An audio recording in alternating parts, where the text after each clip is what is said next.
Welcome to the exoduscry podcast, where we have honest conversations around exploitation, trafficking, sexual culture, and justice. We're honored to have Joe Madison join us on the podcast today. With a journey from the corporate world to the forefront of the fight against human trafficking, Joe's insights into the connection between pornography, demand, and exploitation are inspiring. Let's jump into the episode. Well, Joe, it's great to finally sit down with you and have a conversation. I've been wearing your merch for probably 10 years now. We had to update it. Appreciate Got the hat going. Nicely done. Looks good on you. You guys are amazing. Feel so kindred with you in the spirit with the work that you do to focus on demand. And Sloan, our events manager, does such a great job putting questions together for me. And I never, ever actually read them. Oh, look at you. So wow. Giving Sloan a little shout out here. And I'm going to start off by reading her question. What inspired you to transition from a successful career in the oil and gas industry to become a full-time advocate against human trafficking? That was well read. Did he read it okay, Sloan? Is that articulated with? Yeah. Okay, so we talked about kindred spirits. I'll bring it back and just complete the full circle. So my wife and I actually fought trafficking together, but the road to get there was very interesting. So working in the business that I worked in, you never really saw it. You knew, okay, people go take their clients to strip clubs. I never did. It wasn't my thing. I didn't believe in that. But what I realized was, as we started to understand a little more, it's everywhere in the oil and gas industry, but also in industry in general, especially male-dominated industries, which Houston has quite a few of. The way we found that awareness started in our house church. So we would do church with some other families. We just take turns going to each other's houses and doing church together. And one of the people in that house church network actually went to, I think it was the southern part of Malaysia and other parts of Asia for anti-trafficking, volunteering to understand it and to do mission work there. So we became interested, and one of them recommended Elijah Rising, which is very familiar to y'all, I'm quite certain. So really, when we talk about legacy and ripple effect, and I think it'll probably be a common theme today, it doesn't seem like a lot maybe at the time, but the way that carry through can happen. So Elijah Rising basically was born out of exoduscry. And that organization developed. They trained people. We found out about it. And so my being here in this podcast is directly related to the work that exoduscry was doing. Wow. That ripple effect into, and it just hit me this morning, actually, about 2 hours ago. And I thought, wait a second.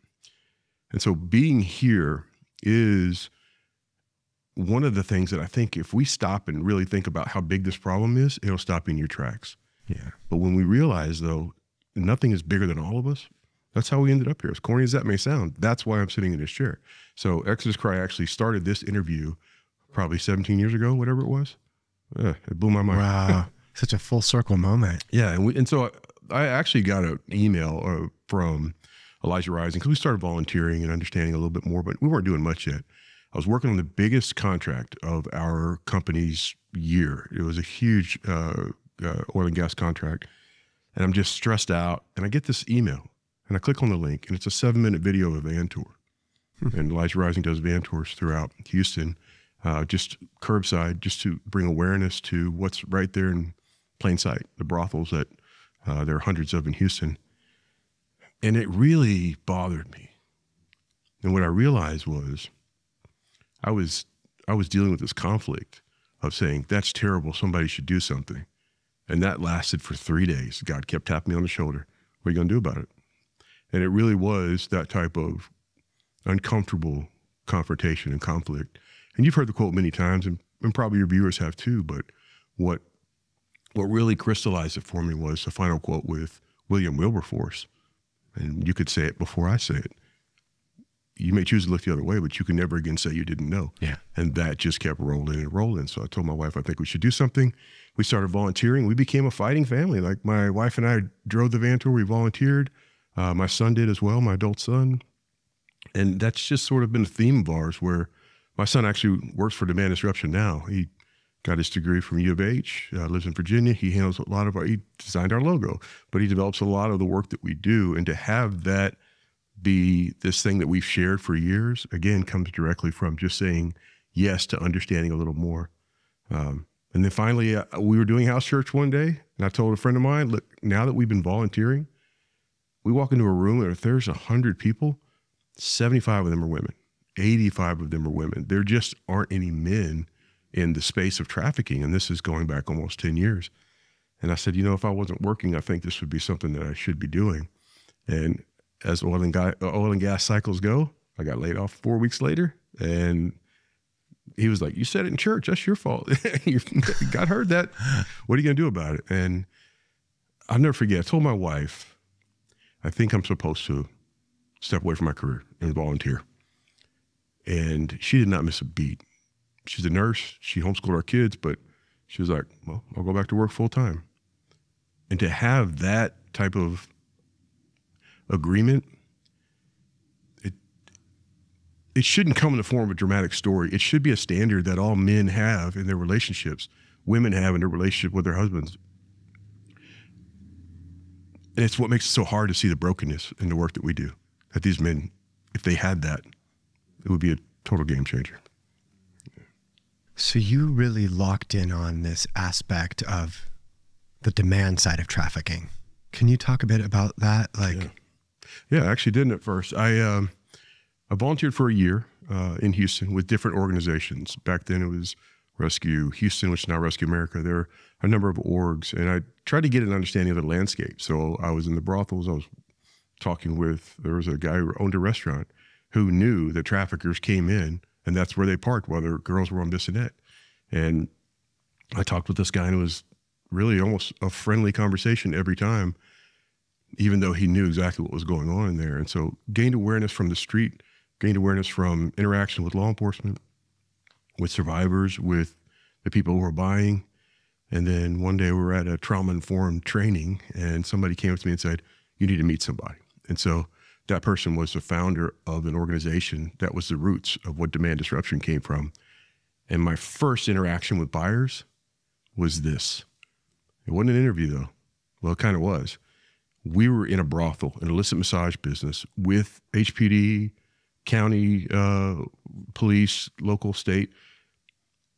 And after they were arrested, HPD allowed us to be on site, and those men would then come into another room, sit down and talk with us. Well, now that room was this tiny wedge of what you couldn't even call a kitchen in the back room of a brothel where these women were being trafficked, prostituted, and you could feel the evil on you. You just could.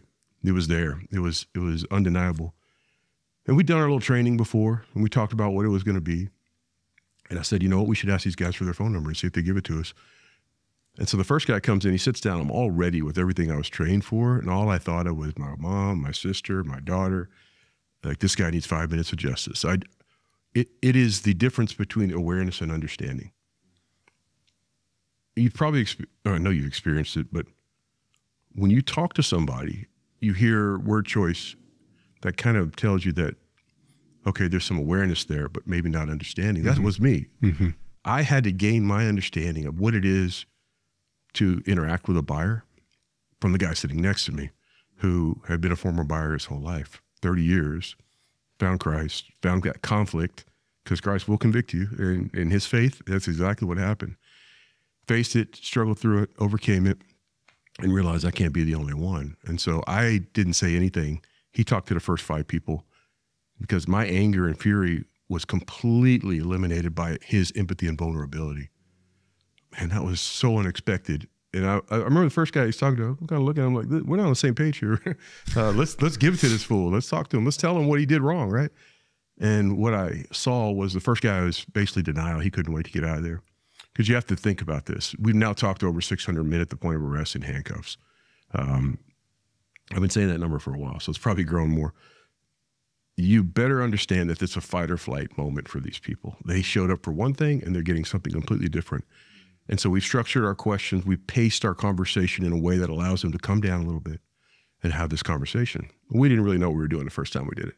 And the first guy just kind of denied it. The second one, he quoted the Bible chapter and verse. And he said, God will not be mocked. And he was a Christian, so he's completely convicted in this moment. And I'll never forget that. God will not be mocked. I'm glad I got caught. The second guy I ever interacted with, whose world's crashing down, said, I'm glad I got caught. And it has repeated itself over the last 8 years with regularity, talking to men who are in this place, this mindset, this heart of buying sex. Forgive me if I missed this. Are you guys involved at the point that law enforcement is doing their own sting operation and then you come in, or are you guys actually participating in setting up the stings? Yeah, so the way that it works is we're one of the only nonprofit organizations, non-government organizations that is allowed in these operations. And it's through our partnership with the Human Trafficking Rescue Alliance. Houston has a very unique, it's essentially, well, it's not essentially, it is. It's the Department of Justice, Southeast Texas Division, and this Human Trafficking Rescue Alliance is local, county, state, and federal law enforcement. So oftentimes they'll take part of a nationwide reversal is what we call them, where we're going after the buyers. But other times it's pretty local. It's just the county, like Montgomery County or Harris County. And so our entire existence there is through that agreement and through our partnership with them. We don't set up the sting operations, but we've influenced them some in that the first few, that first brothel, we were in our own little section of the back of that place. But then from then on, it started becoming us talking through men through the backseat of the police squad with his hands in handcuffs. That's not a really good scenario to get somebody to open up, or being in a room with 7 other cops. So we started renting a room next door in a hotel sting, which is now the most frequent ones. And the police are like, yeah, we'll walk them over there. And so we walk them over and we have a little bit of time, and it helps these guys get out of that fight or flight mode. And I thought we'd have to beat it out of them, like having a conversation, really draw it out, figure of speech, poor choice of words. Well, it's the good cop, bad cop thing, right, too, you know, because they're like, that would have been fun, man. We should have done that. Yeah, no, we never did. But it wasn't. It was this pressure relief valve. It's heartbreaking to be a man in this culture and sit across from another man. It's the first time in his life, in handcuffs, when his life spiraling down because of his own choices that were influenced by something he didn't truly understand.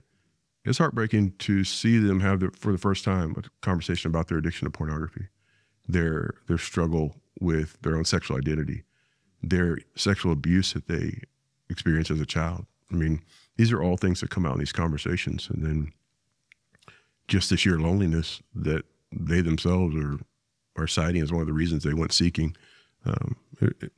It's a place where you better have a pretty clear goal of having that conversation, because it can be so what very quickly. Now he's back, he's processed, and he's at county jail. What did you accomplish?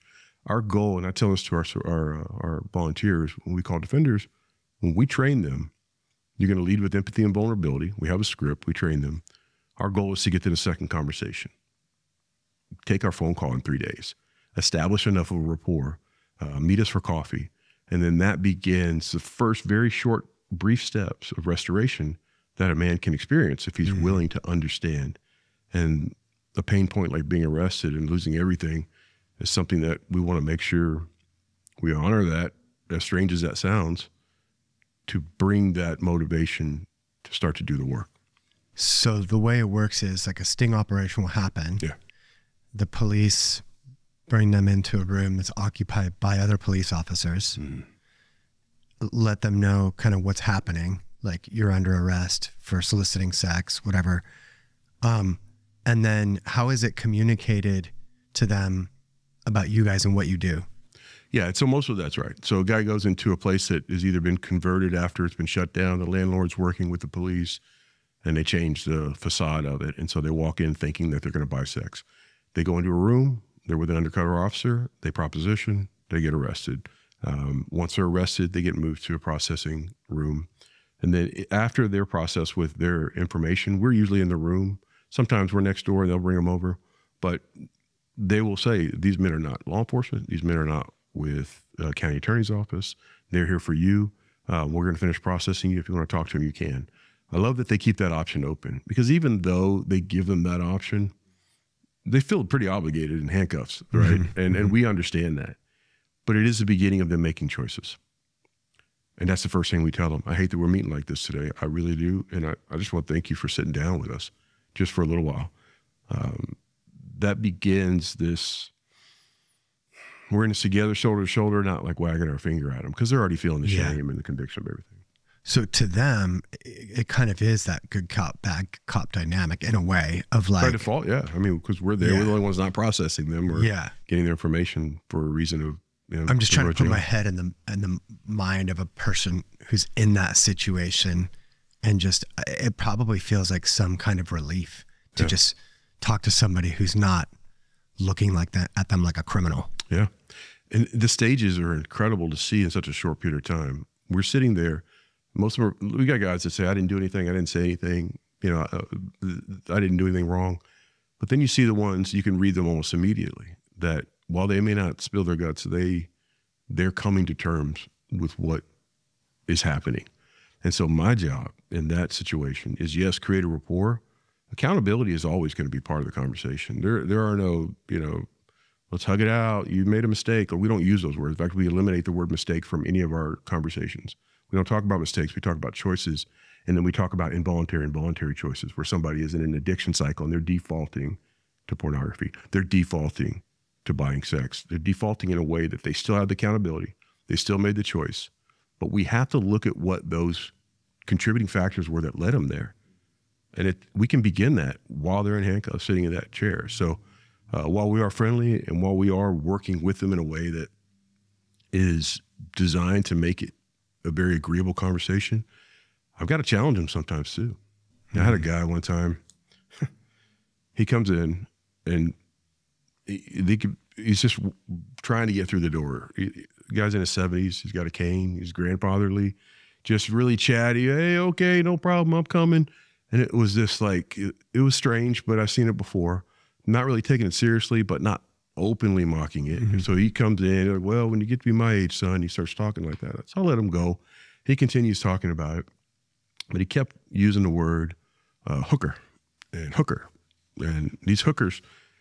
And I stopped him. And that's, sometimes you have to look for opportunities to challenge them in. Because otherwise they're not going to get out of this cycle, this mindset that they're thinking in, and there will be no real engagement from it. Mm-hmm. And so he's like, oh, no, I'm sorry. Yeah, you're right. You're right. In fact, what you guys are doing is great, fighting trafficking. And so he becomes, for some reason, he wanted to impress us, I guess. So he started going on and on.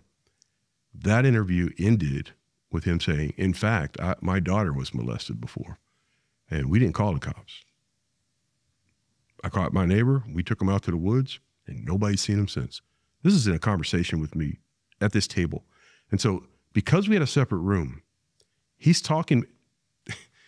He doesn't know that the DPS officer is standing at the door, because they brought him in, sat down, stepped back just to give us our peace and space. And as he's admitting this, I keep asking him questions and let him keep going. Like, yeah, well, I mean, as a father, I can see that must have been difficult. You know, I'm just giving him some room to talk. And it was the strangest combination, this grandfatherly kind of joking guy. And then it turned into this very strange thing. And so as we're walking him out, she mouths to me, tell me you wrote that down. And I just happened to be recording it because we record for training purposes. Of course, no names, nothing. But when we train our people, I want them to know if it's an agreeable conversation, great. Then this is how you can progress that and start to get to that second conversation. But if they challenge you or it's difficult, listen to this version of how you can process that. You just never know who you're going to talk to. Wow. Yeah, that was a very staggering example. And if I were to say, out of 100 men that come in, I would say it's probably, we've talked about this before, I don't know, 60, 25, 15. I made myself do math on camera. Was that equal 100, y'all?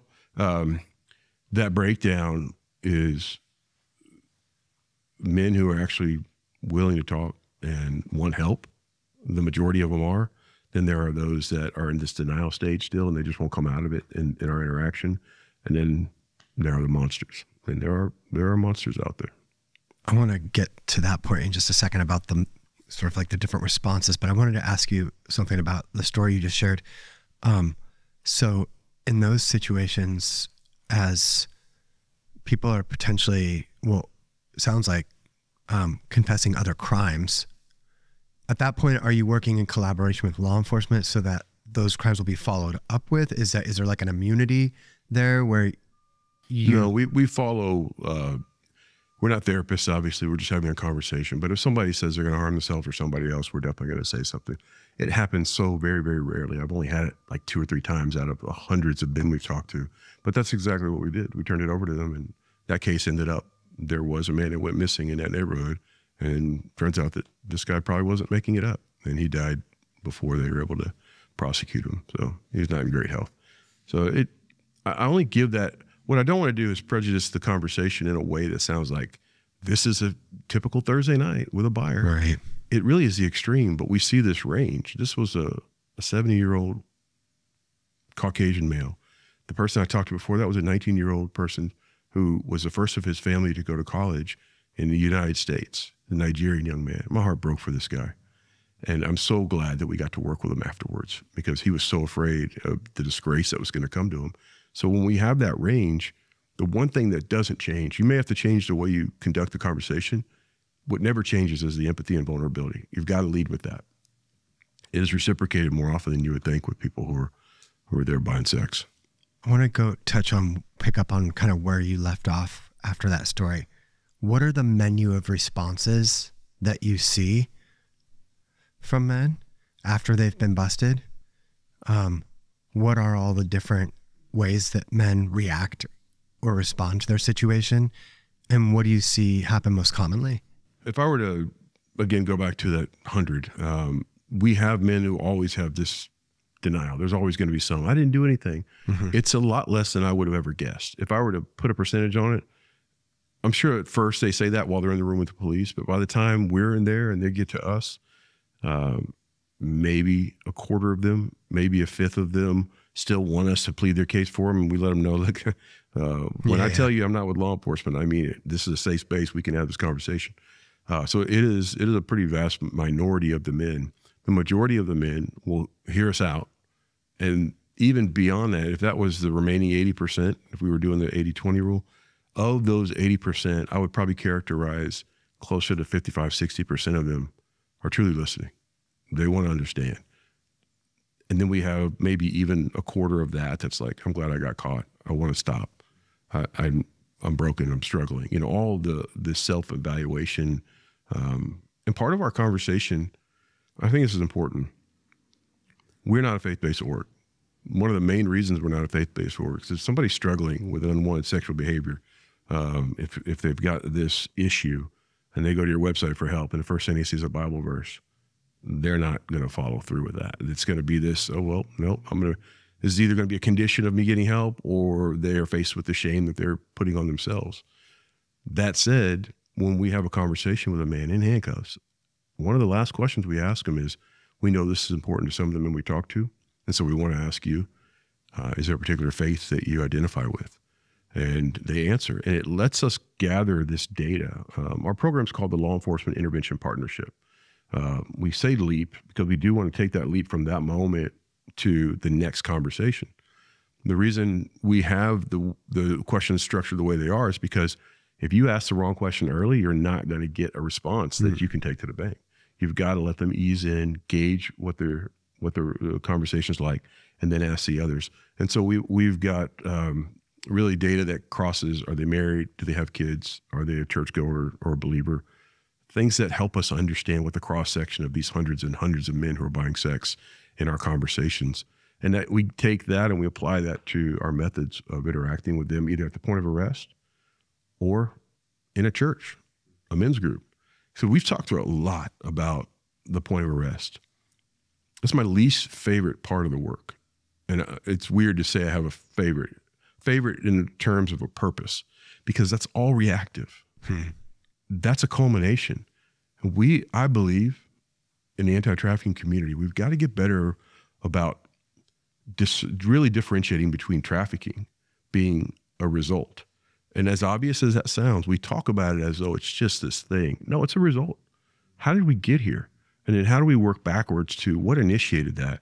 We created a timeline. I created it about 4 or 5 years ago because it was my attempt to get all the questions from a grandparent, from a sister, from a daughter, from a whatever, to try to understand sexual abuse, try to understand hypersexualized culture, or what we've come to refer to as a porn prevalent culture, to understand that and the threats that exist, because we are in the greatest technology gap in the history of mankind. Like, so my previous life, I had 25 years in sales. Part of that, a good portion of that was in communication. So I was there when phones were phones, like these chunky flip phones or whatever. And then from that to the first digital phone, and then on and on and on. And I remember when the first iPhone came to Houston, I got to test it when I was working with the wireless carrier. And I remember thinking, this is a wonderful, terrible thing. And of course, we've seen that proliferation. And as we understand that, and we understand where this can take you, when we have conversations with people, we want to take it away from trafficking. Okay, that timeline ends on some versions of it as 21 and a half years old, 22 years old, about the average age of first purchase with the men that we survey. But everything leading up to that has nothing to do with trafficking per se. The box doesn't say trafficking. And we've coupled it with men, women, the buyer and the vulnerable, just that pairing, because we have to look at them concurrently. We're seeing sexual exposure, pornography, almost always accidentally, or the majority of the time accidentally, as young as an average age of 9. That's disgusting and disturbing. But we can't tell a parent that in a workshop and have the shock and awe effect and then be irresponsible with how we put it in context. And so one of the ways that we do that is we start at 9 and we talk about, one, they're not seeking it out at that point. We talk about the part of the brain that is processing it. But we also talk about understanding that they have no point of reference. And inherently they do understand something I saw was wrong and bad and dirty and I shouldn't tell anybody. And so they're stuck with that and they're left with it. And at some point, they're going to have to come to this decision. I've got nieces and nephews, faces in my head. I guess this is what it is to be a boy in a relationship. And I guess this is what it is to expect to be a girl in a relationship when they see pornography at that age. That's the part we have to understand so that we can have conversations with kids that eliminate shame, that get to a point where we're really talking to them and helping them protect their identity and build it up. Because as that timeline continues, they're going to get a smartphone at 12. Right. And that's going to be right around the age of American females be having some sort of unwanted touch or innuendo or whatever that they've got to deal with. You go to 15, 90% I think is one of the most recent statistics I saw of teenage boys in that age range have seen or are seeking out porn actively. In that same age range, 15 to 17, that's the largest segment of women who are trafficked in that age range. We have to continue to have a conversation that talks about the cause before we really get fixated on the effect, because the effect will stop a lot of people in their tracks. But when I understood, just my own personal perspective, when I understood some of this cause and effect early on, that's what called me to this work. Otherwise, I would just, in my own ignorance, I was like, oh, I'm built to kick indoors. Let's go. So we run in and rescue them, right? Right. There's a difference between awareness and understanding. And once you make that transition, it really does change everything. And we start working on the contributing factors to try to eliminate those. That's the part we focus on. Great. Fung Marquez is our community impact director. And she joined us about 2.5 years ago, and we had curriculum and workshops, but she's brought this mastery. She has a master's in education and curriculum, and she's brought a way to progress through one of our workshops where you leave with practically applicable things that you can do that day with your kid, with your spouse. And just working with people like that allows us to try to really stay on the proactive part of it as much as we can. I think that's one of the reasons why we feel so kindred with you guys, is just this deep dive into the reverse engineering of trafficking and looking at not just, supply and demand, but specifically what is incubating and cultivating the demand in the first place. Yeah. And, so the role of pornography, the socialization of boys growing up in our culture, all of that. I want to take a moment to tell you about a group that is very special to us. This group has helped us win decisive battles against the world's biggest porn site, compelling them to delete millions of videos suspected of containing criminally abusive content. Through our films, this group has helped change the way millions of people think about porn and the sex industry, inspiring viewers to stop allowing this industry to control their lives and harm others. This group has enabled women and girls bound in trafficking to be reached and offered a way of escape. The group has also helped survivors to find healing through trauma therapy so that they can build a new life. We call this group Abolition Partners, and their monthly donations are foundational to every breakthrough at exoduscry. As a nonprofit, our work is mostly funded by generous people like you with a passion for justice, who believe that together we can change the world. When you become an Abolition Partner, we'll send you a kit with our exclusive Abolitionist t-shirt, a DVD of our documentary on trafficking, Nefarious Merchant of Souls, and you'll get a free ticket to any new film we screen in theaters. Join us on the front lines of this fight and let's uproot trafficking and sexual exploitation from our world. You can get started at exoduscry.com/AP. One of the things, when we talk about trafficking is trafficking takes different shapes in different geographic regions. It looks like one thing in Vegas, yes. It looks like a different thing in Houston, it looks like a different thing in Bangkok. And so there's not one size fits all for trafficking, but just to say that Houston has a massive human trafficking problem with the cantinas, with the border issue. It's relatively in the open there. Hence the van tours that Elijah Risen was doing to really take people around the city and help map the issue for them, allow them to see firsthand, this is where trafficking is going on. But whether it be in your context or, different contexts that we all have become aware of trafficking, people who are being forced into prostitution through forced fraud or coercion and used for a commercial sex act to the benefit of a third party, a pimp, a brothel owner, a trafficker. So we understand, I think, inherently as humans how devastatingly tragic that is. Just knowing the human condition, how sensitive our sexuality is. I mean, it's something that is so heartbreaking. And so I think that, to your point, the natural instinct as a man is to want to run into the fight and say, well, let's just, rescue the people being trafficked. There are situations where that's the appropriate countermeasure to take, usually in some form of collaboration with law enforcement. But rescue isn't the solution to the problem. It's an alleviation of the problem as it currently exists. So at exoduscry, we went on this journey of going, even if we rescue, all these people being trafficked, there's just the constant demand is going to continue to necessitate and facilitate someone who's willing to take advantage of another person to meet that demand with a supply.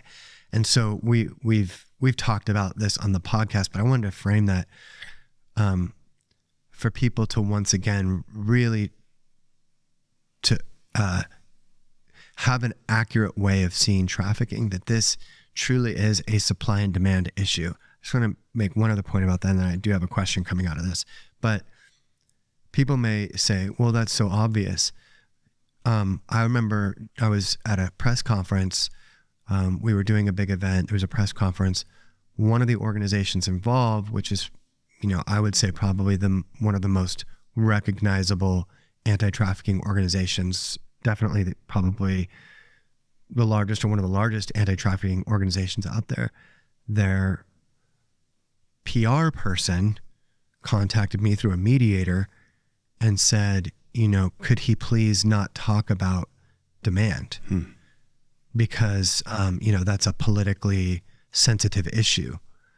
And I thought, wow, it's such a foregone conclusion that this is the conversation that we need to have, that we really need to address the elephant in the room. It's the men who are signing up to buy these women and children for sex. And yet you have an organization who's taking in tens of millions of dollars every year to fight trafficking and will not even talk about demand. And it is one of those organizations that does a lot of saber rattling around rescue. So for those listening, just, you know, I don't mean to belabor this point, but just to say that, you know, I don't take for granted that this seems so obvious. It's something that we actually really do need to continue to address again and again. Now, when it comes to this issue of demand, at what point for you guys do you begin to go down that rabbit hole with the men that you interact with in terms of pulling back the layers of their own journey and helping them to frame their own experience and understand the way in which this pornographic culture has really like shaped them, fueled them, whatever you want to say, into, you know, what they've become? Yeah, I mean, it's a great question. Almost immediately is the fast answer. And I say that because there are ways to define demand that we're just not doing as a culture. I mean, the fact of the matter is when we think of demand, we think of the buyer, the person maybe even at the strip club. Okay, at the illicit massage business, that is just the financial conversion of the want and the exploitation. Demand starts so much sooner. One of the baseline things that we do in our conversations in our workshops is at the very top of a blank screen, porn prevalent culture. Porn consumption equals demand. Demand, supply. And we bring it down to trafficking. And it's very simple. But I always stop right around porn consumption equals demand because we keep thinking about demand as a buyer. And I had this, I counted a blessing, man. I was in this church group of men. I'm presenting to them. And afterwards, this guy comes up and says, man, I don't want to be no buyer. I didn't know that. Like, this is his exact words because he watches porn. There's this cognitive dissonance. He wasn't connecting the two. Nobody does, right? It's personal choice. Nobody's business. When he understood that to be creating demand. And that was his spark. And it was a gift because when I said it to try to set the stage for something I thought was bigger, right? In my own personal Joe Madison wisdom. But what I left that presentation with and that conversation with was we have to define demand in a way that is fundamental, and we all have to do it in a way where we understand that it's in all of our lives, and we have to do it with some empathy and vulnerability. And then we couple that with accountability and a process. So to answer your question, almost immediately, but we do it in such a way as like we've got, so our model is called the bridge method. When we're working with a man who's been arrested, or I got a referral from somebody 2 days ago, a friend of his, he knows is struggling. He talks very casually about pornography and was talking about what it might be like to go to one of these massage places. And that guy knows me and said, hey, how do I talk to him? We actually have a training that does that because it's just not a natural conversation. Like you're sitting there watching a game like, hey, yeah, why do they keep shooting threes? I need to go to the hole. By the way, I'm struggling with porn. Can we talk? Like men don't do that. We have got to be able to facilitate that in a much easier way. And so the bridge method is simply going with a facilitator, somebody who will be your accountability partner. It's information because you just spent your whole life thinking that that woman's out there for money and I know what I want. So this shouldn't even be illegal. Like you're conditioned in our culture to understand that as a man with everything that you see, or as a person in general in our culture. It is about support. One of the biggest myths that we have in our culture is that John schools deter trafficking. I'm going to probably make some people mad with that. We believe in the right kind of alternative learning that would keep somebody from going to jail, but we don't believe in the way that the structure is set now. The same schools, the same ideologies have been around for years and years. I actually, in my spare time, I remember we were watching TV and I was like, I wonder how long it would take me to finish an online John school. So I did an 8-hour course in 43 minutes on my phone. It was 80 slides. And I've got a breakdown in one of our presentations. About 40 of those were about STDs and laws against prostitution in different states. That was half of the slides. The other ones then talked about a few other things. And then there were about 7 slides about trafficking and what it might be to be prostituted. I could take that completed course to really just about any county and say, I went through an awareness program. I went through a rehabilitation program, and that would be considered in my sentencing. That's not only inadequate, it's an insult to anyone that's ever been trafficked or exploited. It is as easy or easier than a trafficking ticket. I could admit I've had to go through those as well. You have to really get into where there is something that creates resources, a failover to something other than what they're failing over to now. A jail sentence isn't going to do that. So when we approach this, you got to go to a minimum of 5 support groups, and they have to be a support group that people have referenced. This is when we're within the boundary of working with a county because, you know, they got to clear cases, and so we have to keep that number low. If it were up to me, I would make the number 10, because when somebody sits in this environment and hears others, something changes. So there's that, there's information, then there's a therapeutic approach, because we're not therapists. We don't match them with therapists, but we know enough to know this acting out behavior is a result of something else. The things that men stay with and really talk to us about the most is their experience in therapy, because they never would have gone on their own, but they have some awareness. And then finally, the accountability is a huge part of that. I got an email about 2 days ago, and I thought, you know, I'm going to try to remember this in our conversation. It was a guy who went through our program, and he said, you know, I'm not watching porn right now. I'm doing okay. I really, you know, my accountability partner's helping. But most of the email was about, I never saw it until I went through your program. In our culture, how often I'm bombarded with sex and sexuality. He said it's ridiculous. And the guy, when somebody comes to our course or class, they have to bring an accountability partner. They can't do this in a vacuum. There needs to be somebody there that they're allowing in. And sometimes it's their wife, sometimes it's a friend. I've had a man bring his adult son. The purpose for that is that person then needs to be in that process of them doing some self-discovery. Now, we ask that person during the class as well, who's not arrested for solicitation, what did you take away from the class? Almost every one of them was like, I had no idea. I never even thought of this. And so they come to this realization about a culture that conditions us to think, yeah, well, you know, I'm a red-blooded American male. What's the big deal? And there's this justification on every stage of it. And one of the things C.S. Lewis said that always stuck with me was, an obsessed man will offer very little sales resistance. And as a person who spent a quarter of a century in sales, it breaks my heart to say that pornography is one of the most perfect sales cycles I've ever seen.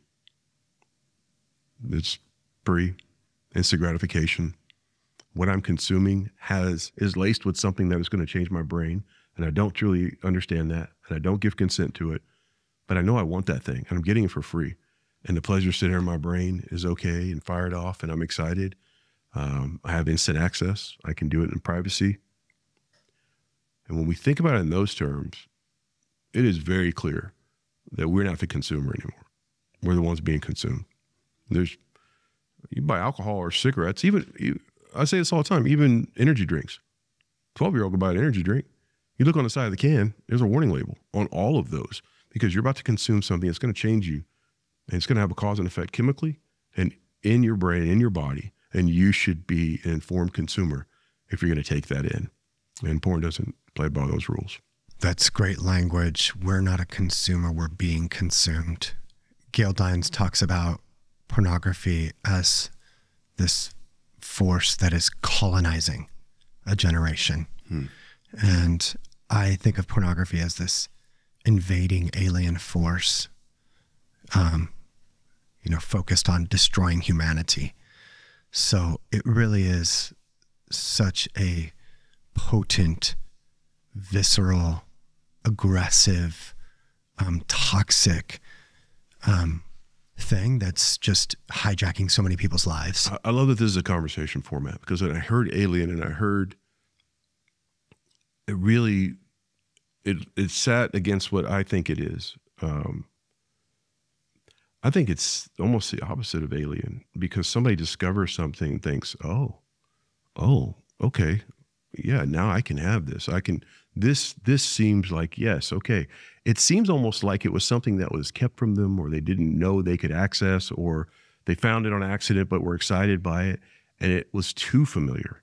It became too familiar. It became this rite of passage, whatever you want to call it. When we think about it in terms of it being this assumed right or just part of our culture, it really, well, here's what comes to mind. So in Texas, I'll do this fast forward style. One of the legislative efforts we had in the last session was House Bill 1181, and it was to require consent, age requirements for porn sites. And it's why Pornhub was so up in arms about it being enforced recently by the Texas Attorney General's office. And so imagine that, all right? So now this is a law. You go on a porn site, should be an age requirement. Y'all have done so much work nationally. Like exoduscry is leading in so many things. When we get to the state level, we're like, we did it. And then we step back and go, oh, wait, we did it because so-and-so pushed the domino, 6 months ago. I'm proud of that from our state's perspective. The cause and effect is this, and I'll bring it back to the individual. That's a state decision. Now there's a law. We're going to take action. Pornhub puts up a site banner, and they're not operating in Texas, right? You click on that, you've got to pay a whatever. Here's where that conversion happens that shocks me. Social media is what it is. We all know that. Depending on the format you're on, it's either awful or terrible. I don't know which is worse. But I belong to men's groups on social media because I want to see the cross-section of conversation that happens. And I want to see that colonizing effect. Like, we're in this together. This is our group. This is our thing. And there's a dads group that was recently featured locally as this, oh, look at this cool thing for dads. There's like 23,000 members. I saw not one, but 4 posts with a banner of Pornhub's blockage. And so think about this process. This man went to watch pornography. He went to click on it, go through the whole. He sees that and he goes, oh, I know who I'm going to bring this to. And that happened with 4 different people who posted separately. And they put it up there and said, this country is going down the toilet. I can't even watch porn. It's, it was like this violation that they couldn't access what we know to be a violation of others. It was just, it's crazy. Completely shocked that was part of his reality now. And to think about that progression, that you would take it to another group that calls themselves dads. The dad identity that I have tried to cling to and develop for myself, which is always a challenge, looks nothing like that, but it does for so many people. So yeah, I went on a run there, but it was really something that exemplified what some of the expectation is for men in manhood. And we keep saying men. Just how familiar and entitled people feel to having it. Yeah. It's part of my life as much as watching the Stros or watching a game. I remember Robert Jensen describing pornography as something that trespasses into our life. And I think that's along the lines more of where how I've been thinking about it with the alien terminology, is just that a child will, look for a children's Pokemon, look for something and find themselves somewhere. So our concept of childhood is that it should be protected. And yet this,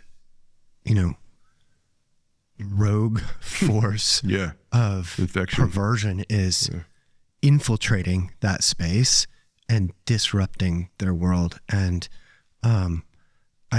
so whenever we talk about it, I always, with our marketing communications team, talk about not positioning children as the active agent. They are being acted upon. And that's why I picked out that language that you described about just being consumed. It's consuming so many.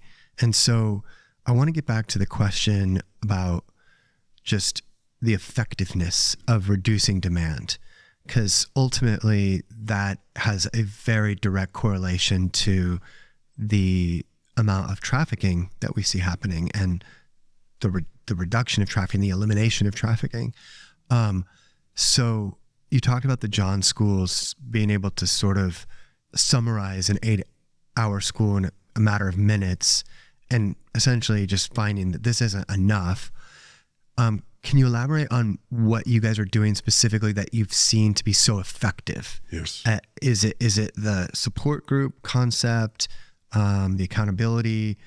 What is it that's really turning the chapter for these men to where they're able to move past that and move on as a more freed, whole, empathetic, healed person? Yeah, the bridge method is made up of those 4 pillars for that very reason, because it has to be a collective thing. It has to be an approach that's collective. That person has to go through these things so that they can go back and re-examine the lies that have become their everyday identity. Okay. And that's the word. That is what's going to stop trafficking. And I don't want to be dramatic or emphasize this in a way that just sounds like an easy summary. But Benji, there's a simple equation that we talk about as a fundamental understanding of what you're about to embark in if you're going through our program or when I'm talking to a group. And it is called the legacy equation. I actually came up with it for a group that was Young Life. Young Life is a Christian school group where kids could come and learn about Christ, but more than anything, have community and have fellowship. And it's across the nation if people don't know that. But I was presenting to them, and I kept thinking about what's the greatest cause and effect that we see in the people acting out in negative ways, and it's identity. And so that really came home to me, and identity plus your purpose is going to equal your legacy. If we can just sit in that for a moment with a person who is struggling and hates their identity or is getting into this back and forth with themselves, with this conflict, their beliefs, their values, and their attitudes, the things that they struggle with, if we can renew that identity, that will change their purpose. If my identity is that I'm struggling or addicted to porn and I'm going to seek it out will be my purpose, is to find that or some other escalation. That is exactly where the escalation dynamic came from. We just recently had a study done with a survey of about 60 men based on my escalation dynamic that we established after working with all these men at the point of arrest. Dr. Kevin Wilkinson Jr. developed this around the idea of the escalation dynamic. And it's simply, how do you get from pornography to buying sex? And how many people who bought sex actually have a porn issue? And so we examined that and broke that down into hegemonic and non-hegemonic males, or as we talk about our culture, hegemonic. I had to learn that word when I was doing the research. What do you mean hegemonic? It is this machismo. It's this manhood, this hyper-aggressive type A kind of mindset. And we had 2 subgroups. And so the reason I bring that up is going back to identity is when we stop and have a chance to evaluate who we are, how we are functioning in our lives. I know my identity changed a while ago, and this was back in my 20s. And I thought I was the edgy guy who said inappropriate things that made people laugh, and then that was like my whole shtick, right? And it was just kind of common and easy, and it came to me, I thought I was witty. I realized that sometimes it put people off or it hurt others, and I'm a big guy, and sometimes I would really force my will just because I thought I was able to just take care of business. You know, it was this identity, and I realized it was dividing me from people. And so whatever your identity struggle is, whenever you deal with that and work on that, your purpose will change. And whether it's your faith that you're talking about or whatever. And what's interesting about that equation is the identity and the legacy are the 2 things that no matter what you do, you're going to have that. I mean, your purpose, maybe not. That's the variable. Because if my identity is to be a jerk, I'm going to be a jerk. And my legacy will be people will not want to be around me or whatever that is, right? But if I can see within myself, you know what, pornography was really a lie. It was this version of sex that I thought was somehow freeing, but instead it was binding. And when they start to work through things and get back to their beliefs and values and attitudes, the things that make them who they are, in an accountability setting with therapy, that is what we see that works. That is how we see men not go back because they've got resources. That's the thing that John School is not going to do. My vision is to have a national standard.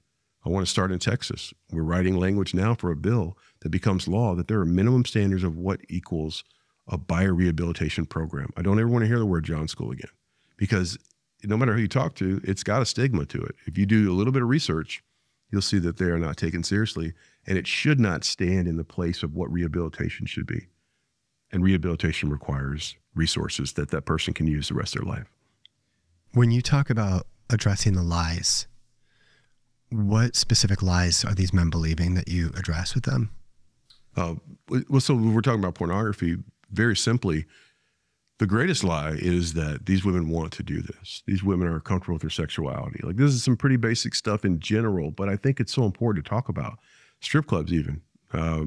If you haven't heard this already, to the audience, whoever's listening, if you do just even a little bit of research and see testimonies of people who are in the life and how almost exclusively they're all struggling with a drug and alcohol addiction.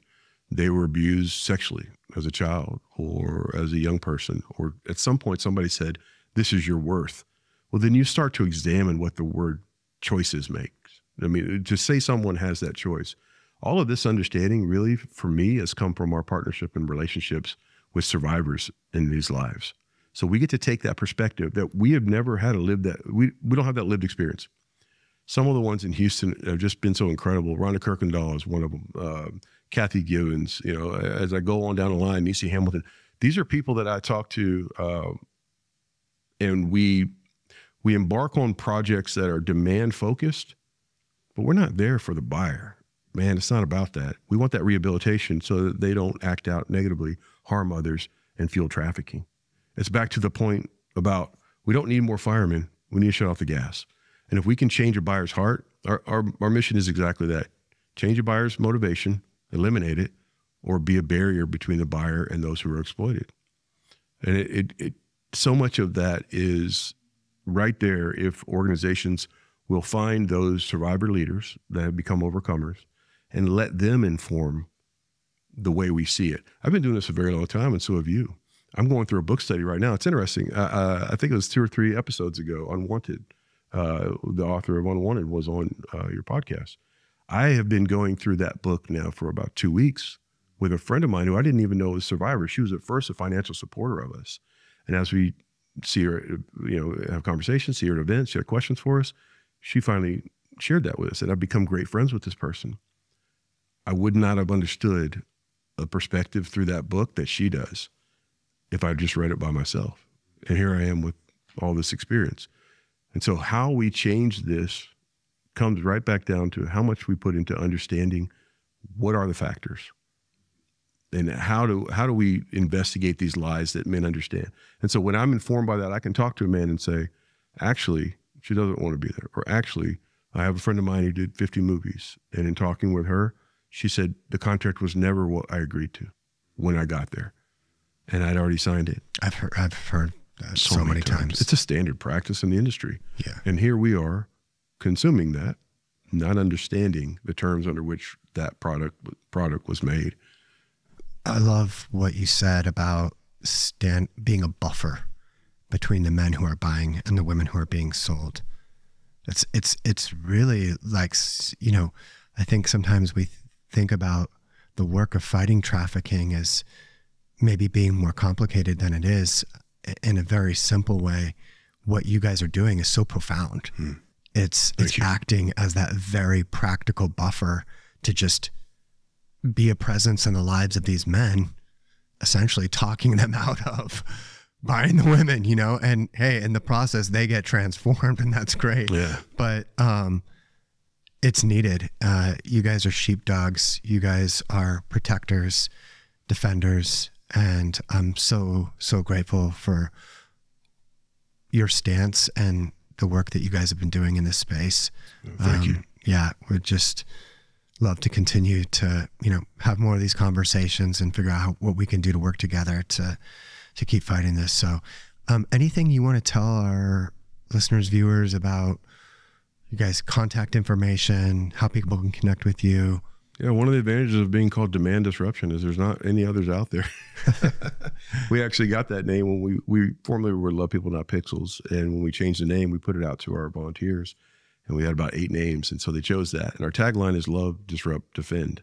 It's also our imperative. Those 3 things are our programs, and that was the 2nd place finisher for the names. So when we share our information, we're pretty easy to find. If you go on demanddisruption.org, you can go on social media and look for Demand Disruption. You understand this. Some of your guests, as I've seen on podcasts, understand this. When we talk about demand, though, our country's still getting to the understanding that trafficking is happening here. And they don't even understand at the scale necessarily, unless they've seen a podcast like this.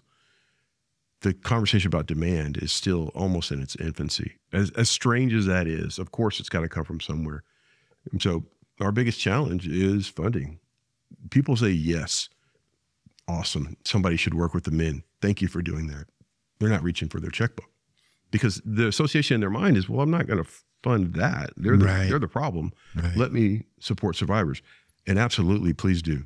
Don't take this the wrong way. But if we want to talk about the most direct way to fight human trafficking, it's to end demand. Yeah. And have it successful, replicable, scalable, and just keep doing that. And so that's really our purpose. And if you find us online and have questions, or most importantly, we end really every conversation we have, whether we're talking to 5 people or 5,000, no matter what room we're in, we're with 2 people, the helpers and the hurting. And sometimes they're the same person.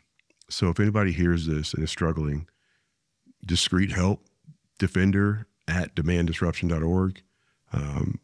The beginning of understanding some of this is heavy for a lot of people. Yeah. It's one thing to say, I buy people, I buy sex. It's yet another to say I consume porn and I'm contributing to this awful reality and I didn't know that. That's a lot to take on. So if anybody hears this, they can reach out to us and we're here for them. Yeah.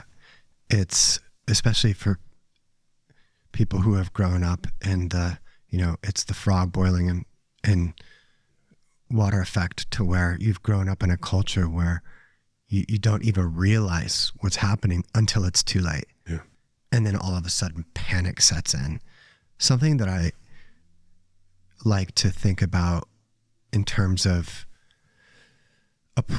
creating appropriate stakes when we frame the issue of pornography. And this isn't to add shame to the experience of those who maybe are caught in that cycle of pornography consumption, but really to provide a measure of truth about what it is that creates the sobriety that's needed to step away from it. There's this big separation between a buyer who goes out and purchases sex with, or rents a woman's body to have sex with, in stripping, some form of prostitution. There's this big separation in our thinking from that and a pornography consumer, somebody who's going online looking at porn. Yeah. But when you understand that pornography is simply technologized prostitution, that's all it is.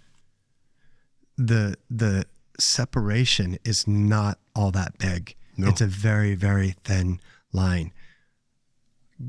When we go online to consume pornography, we're stepping into that role of a buyer. That's right. And consuming technologized prostitution. Just because the person's on the other side of that screen doesn't mean they're being any less used, violated, sextorted, all of those things. And so much more to say about the exploitation of performers in porn. I encourage people to check out our series, Beyond Fantasy.